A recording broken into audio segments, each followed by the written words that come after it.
Olá, meu irmão, minha irmã, que bom estarmos novamente aqui com vocês para continuarmos a nossa catequese bíblica. Seja bem-vindo mais uma vez aqui no canal das SEBs da Arquidiocese de Maringá. Nós, todas as terças-feiras, temos aqui a catequese e esse mês de setembro a catequese bíblica. E nós estamos ouvendo como que a palavra de Deus pode ser luz para a nossa caminhada. E nós ouvimos no primeiro vídeo o texto de Lucas 24, o discípulo de Emaús, e a partir dali nós estamos então fazendo essa nossa catequese para ver também como que hoje a palavra de Deus pode aquecer o nosso coração e como que nós podemos fazer a experiência do Cristo ressuscitado em nossa vida. Um pouquinho mais difícil porque temos que fazer isso em nossas casas, no isolamento, nesse tempo de pandemia. Não podemos estar enquanto comunidades reunidos ainda, partilhando a palavra ou a Eucaristia, nossas pastorais e atividades todas que animam a nossa vida de igreja. É uma pena. Mas a palavra de Deus, ela pode aquecer meu coração na minha casa, com a minha família, nos meus momentos de oração pessoal e até mesmo na nossa convivência digital. Estamos então nesse tempo de uma vida digital. Não vai ser para sempre. Temos que estar em comunhão fraterna, juntos, em comunidade. Esperamos que isso volte logo. Então, o nosso vídeo de hoje, nós vamos dar uma continuidade naquilo que nós paramos no vídeo passado. Nós falamos no terceiro encontro, então, um panorama histórico, e paramos ali na volta do exílio com Esdra e Neemias. Esdra e Neemias um era sacerdote, foi sumo sacerdote no templo, e o outro foi governador, depois do exílio da Babilônia. Lá no ano 500 e pouco da era judaica, antes de Jesus nascer, houve o exílio da Babilônia, e muitos judeus, a grande maioria dos judeus, grande maioria não, mas muitos judeus foram levados para a Babilônia como escravos. Mataram o rei, a família real toda, e foram prisioneiros. Muita gente foi feita de escravos e outros foram trabalhar na corte real de Nabucodonosor na Babilônia. E ali na Babilônia muda muito o sentido do povo entender Deus. Então, no exílio da Babilônia, há toda uma reestruturação da fé. E lá vai surgir o judaísmo. Então, a religião dos judeus, o judaísmo, surge a partir do exílio. Até então, antes do exílio, a reforma de Josias, que já tinha centralizado então a Páscoa em Jerusalém, mas havia nas comunidades, nas famílias, as experiências de Deus dos hebreus, o Deus de Abraão, o Deus de Isaac, o Deus de Moisés. Então, o Deus que libertou o povo estava no meio do povo, e Deus que deu a lei. Então, a partir de Josias, a centralização é na lei de Moisés. Então, tem toda a reelaboração da lei. Então, por isso o livro de Deuteronômio, para fundamentar como era a lei, a obediência da lei de Deus a partir da fé dos judeus, dos israelitas. E a partir do exílio da Babilônia, com a reforma de Esdra e Neemias, então seria bom conhecer o livro de Esdra e Neemias, eles vão reelaborar a lei. Agora, a lei como nós temos hoje, o livro chamado Pentateuco, os livros, os 5 livros, que seria a Torá, Lei de Moisés, que Jesus começou por Moisés, explicava as Escrituras, então foi isso. Então Jesus partiu das Escrituras da maneira que nós temos hoje, ela no Antigo Testamento, que os judeus têm. Então isso foi reescrito, reelaborado a partir da teologia, a partir da fé, do templo, reformado por Esdra e Neemias. Então, nesse sentido que nós vamos entender Jesus no meio do povo. Jesus veio no meio do povo para fazer a vontade de Deus, a partir daquilo que é vontade de Deus, que ele veio concretizar, não a partir daquilo que a lei dos judeus ensinava. Porque a lei que era para ajudar a estruturar a fé e a experiência com Deus, ela acabou escravizando A lei acabou escravizando e afastando as pessoas de Deus. Por isso que nós dizemos que tudo que está na Bíblia é palavra de Deus, mas nem tudo é vontade de Deus, porque a lei ela começou a excluir muita gente. Então, quando voltou do exílio, os judeus, os rabinos, os escribas, especial aí tá, então, né, os escribas do templo, da reforma do templo, então eles estabeleceram que para ser um bom judeu tem que se purificar. E para se purificar tem a questão da contaminação do sangue. Qualquer judeu nascido de uma mulher não judia não poderia ser considerado judeu. Ele é um judeu impuro. Por isso que Esdras e Neemias, ao reescrever, ao reestruturar, então o judaísmo, proibiram o casamento com mulheres estrangeiras. Aí começa uma perseguição aos estrangeiros dentro do judaísmo. E visto que muitos dos judeus na Babilônia casaram com as mulheres estrangeiras, e também os judeus que tinham ficado em Jerusalém durante o exílio, após o exílio, quando foram levados para o exílio, muita gente ficou em Jerusalém. Pensamos que houve uma guerra. A guerra aconteceu no país todo, mas especialmente em Jerusalém, que era a capital, a cidade que ficou fortificada, que demorou vários anos, inclusive, para o rei conseguir entrar na cidade e tomar toda a cidade. E os soldados da guerra invadiram, destruíram tudo, queimaram todo o país. Basta ler o livro de Lamentações, que nós temos lá a destruição que aconteceu. Isaías vem falar também da destruição, tudo o que aconteceu. Então imagina, os homens são mortos, as mulheres foram estupradas, violentadas, muitas dessas mulheres vão ficar grávidas da guerra, dos soldados estrangeiros. E aí a destruição, muitos homens estão doentes, muitos vão morrer, muitas mulheres ficam viúvas, o marido for levado como escravo para a Babilônia. Imagina uma destruição, uma guerra. Então esse que é o povo que ficou no país de Israel.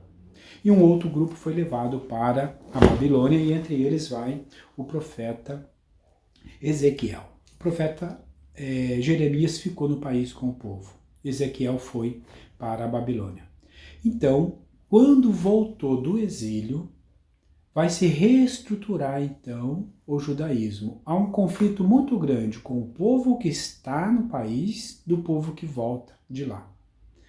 Então, os chefes do templo, no caso do Jeremias e do governo, vão restabelecer que para ser judeu tem que ser nascido de mulher judia. Não pode estar contaminado com sangue de estrangeiros. Imagina o conflito que vai dar. Quando Esdras e Neemias lê a lei de Deus, oficializando na inauguração do templo, diz que todo mundo começa a chorar. Choraram o dia inteiro.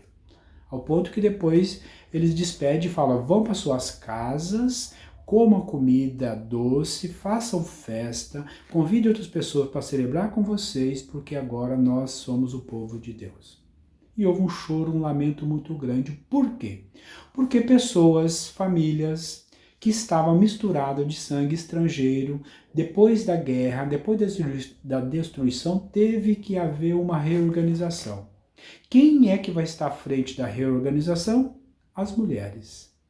As mulheres estão firmes até hoje dentro da igreja, na luta das nossas comunidades, das SEBs, pastorais, movimentos, tantos serviços, as mulheres estão à frente aí. Lá, após o exílio, as mulheres também estavam à frente, mas Esdras e Neemias vão descaracterizar as mulheres. Então é proibido ensinar a lei para as mulheres. Há um conflito muito grande, então, aqui. Isso tudo é para a gente entender depois Jesus, o apelo que Jesus faz de conversão para com os necessitados. Então, o templo, a lei de Esdras e Neemias estabelece, vai excluir o pobre, o doente, o aleijado, o deficiente e as mulheres da convivência social. Imagina, antes, a estrutura da família gerava em torno da mulher, da mãe. Tinha todo um conceito ali patriarcal, é claro, mas as mulheres tinham um momento muito importante dentro da família e da comunidade judaica antes do exílio. Pós o exílio, isso vai ser diferente. E aí a mulher vai ser descaracterizada. É um papel que aí sim se instrui a questão da Eva pecadora. Porque Eva pecou, todas as mulheres então pagam pelo pecado da Eva. Então tudo isso é uma maneira de ensinar ao povo que a mulher é inferior ao homem. As mulheres não aceitaram isso, muitos homens, claro, não aceitou. Então houve um conflito muito grande da família que não quis, porque o estabelecimento da lei dizia que quem estiver casado com uma mulher estrangeira tem que despedir a sua mulher com os filhos.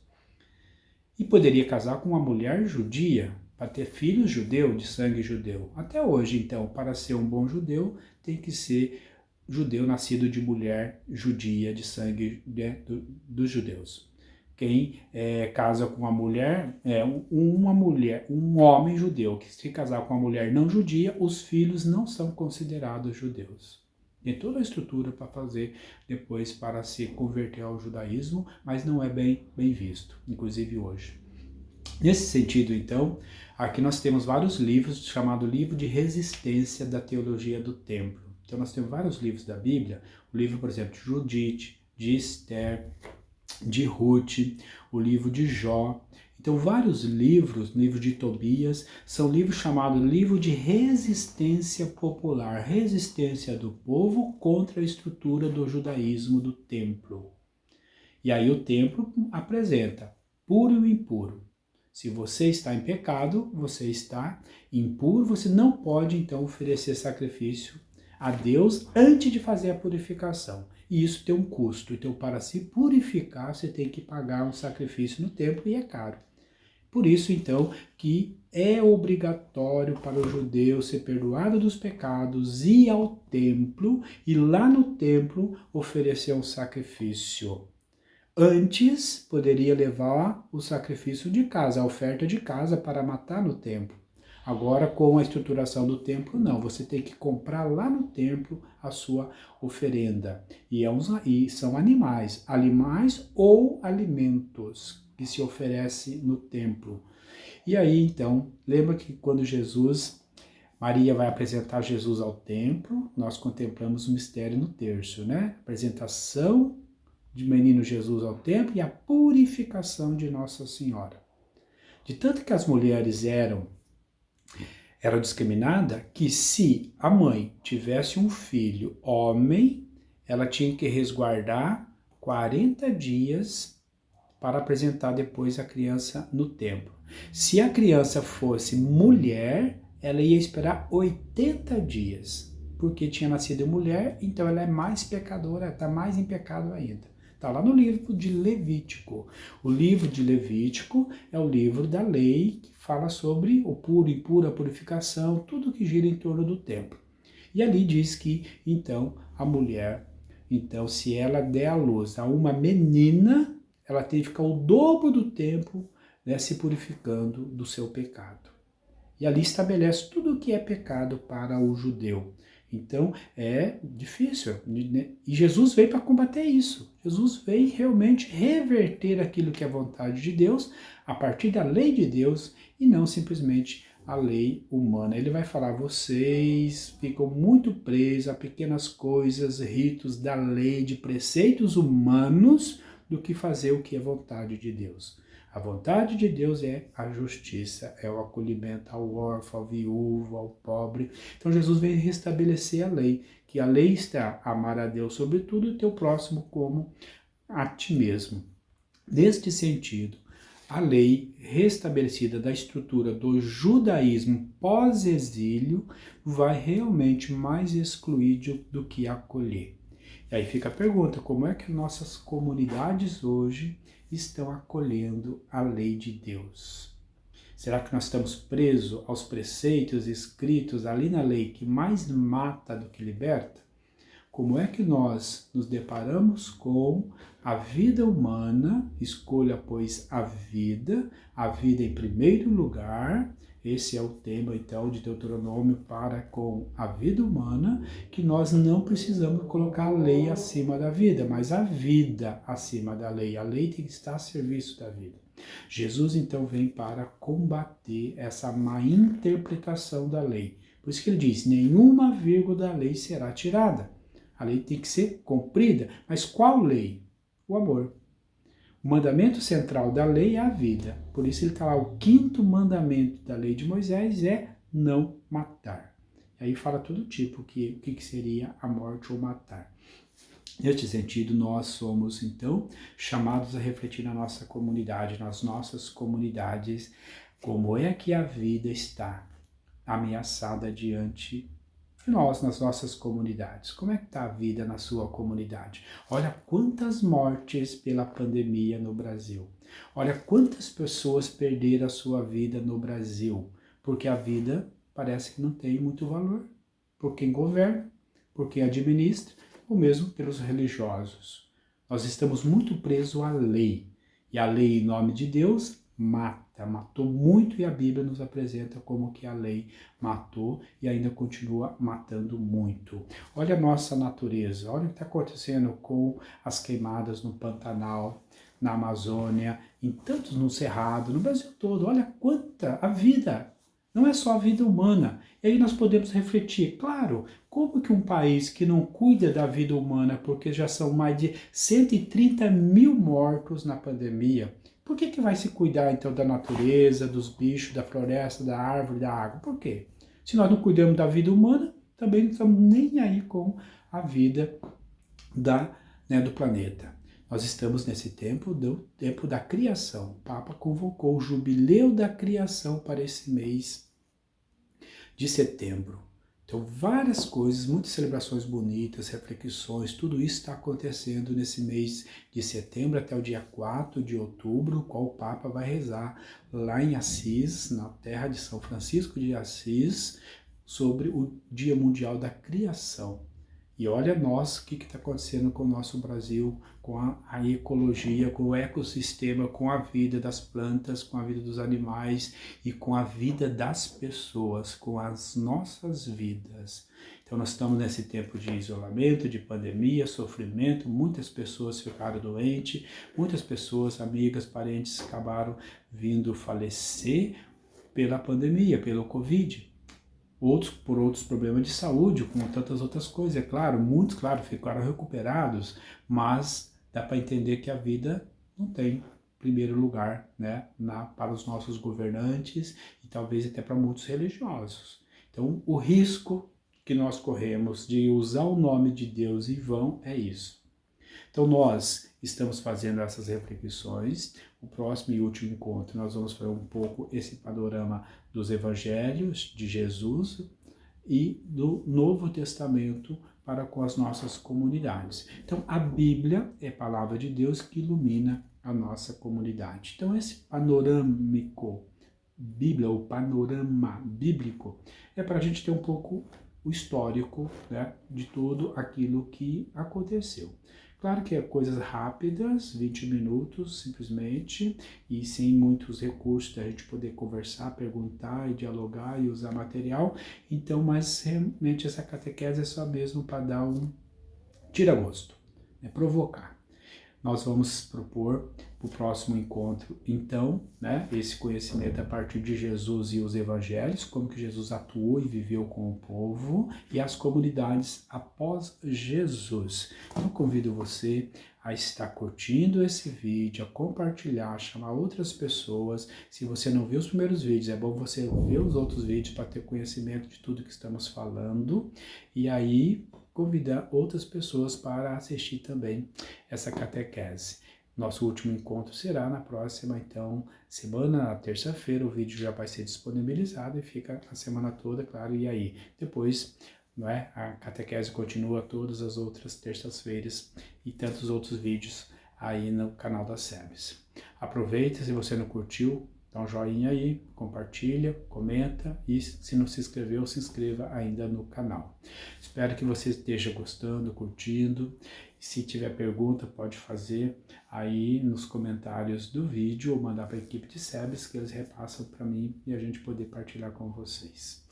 Deus abençoe sua vida esta semana, boa semana e preparação aí então para o dia de São Francisco, que o Papa chama nós a cuidar da vida toda do planeta, que é o dia 4 de outubro.